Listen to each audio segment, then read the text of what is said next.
Hi hello welcome to Priyam cooking. ఈరోజు రవ్వతో ఒక మిల్క్ బర్ఫీని ఎలా ప్రిపేర్ చేసుకోవాలో మనం ఇప్పుడు చూసేద్దాం.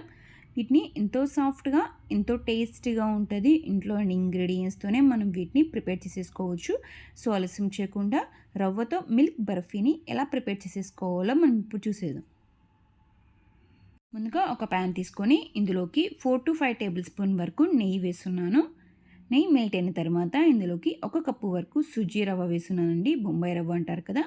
ఈ రవ్వని బాగా రోస్ట్ చేసుకోవాలి. ఫ్లేమ్ని లో టు మీడియం ఫ్లేమ్ని అడ్జస్ట్ చేసుకుంటూ ఒక 10 మినిట్స్ పాటు ఈ రవ్వని బాగా వేయించుకోవాలండి.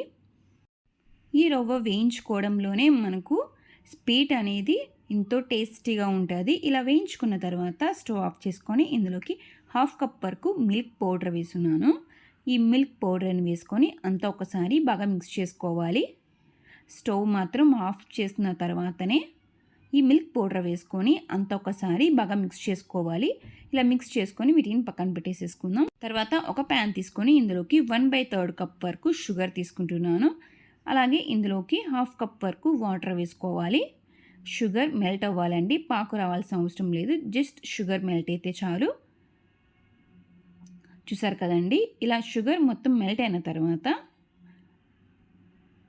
ఇందులోకి మనం గ్రైండ్ చేసి పెట్టుకున్నాం కదా సుజీ రవ్వని, ఆ రవ్వని మొత్తం వేసేసుకోవాలండి.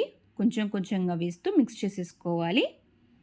ఇలా ఈ రవ్వని మొత్తం వేసేసుకొని కంటిన్యూస్గా మిక్స్ చేసేసుకోవాలండి. లో టు మీడియం ఫ్లేమ్ని అడ్జస్ట్ చేసుకుంటూ కంటిన్యూస్గా మిక్స్ చేసేసుకోవాలి. మనం వేసిన రవ్వ మొత్తం షుగర్ సిరప్ని అబ్జర్వ్ చేసేసుకుంటుంది. చూసారు కదండి, ఈ కన్సిస్టెన్సీలో ఉండాలి. ఈ కన్సిస్టెన్సీలో వచ్చిన తర్వాత స్టవ్ ఆఫ్ చేసుకొని వీటిని ఒక కేక్ మోడ్లోకి కానీ ఒక రెక్టాంగులర్ బాక్స్లోకి కానీ తీసేసుకుందాం. ఈ రెక్టాంగులర్ బాక్స్లోకి గీ అప్లై చేసుకుని ఆల్రెడీ తీసుకున్నానండి. వీటిలోకి మనం ప్రిపేర్ చేసి పెట్టుకున్నాం కదా సుజీ మిల్క్ బర్ఫీని, వాటిని వేసుకొని ఇలా ఈవెన్గా స్ప్రెడ్ చేసేసుకోవాలి. ఇలా ఈవెన్గా స్ప్రెడ్ చేసుకున్న తర్వాత వీటిని పూర్తిగా డ్రై అవ్వాలండి. దాదాపు ఒక 1 అవర్ పడుతుంది ఈ రవ్వ బర్ఫీ మనకు డ్రై అవ్వడానికి. చూసారు కదండి, ఇలా పూర్తిగా డ్రై అయిన తర్వాత ఇలా నైఫ్తో ఎడ్జెస్ మొత్తం కట్ చేసేసుకోవాలండి, మనకి ఈజీగా డిమోల్ట్ అవ్వడానికి. ఇప్పుడు మనం వీటిని ఒక ప్లేట్ తీసుకొని ఇలా డిమోల్ట్ చేసుకున్న తర్వాత మనకి నచ్చిన షేప్లో కట్ చేసేసుకొని వీటికి గార్నిష్గా నేను బాదంతో డెకరేట్ చేసుకున్నాను. చూసారు కదండి ఎంత సాఫ్ట్గా ఉందో, అలాగే టేస్ట్ కూడా చాలా బాగుంటుంది. చాలా ఈజీగా కూడా మనం వీటిని ప్రిపేర్ చేసేసుకోవచ్చు.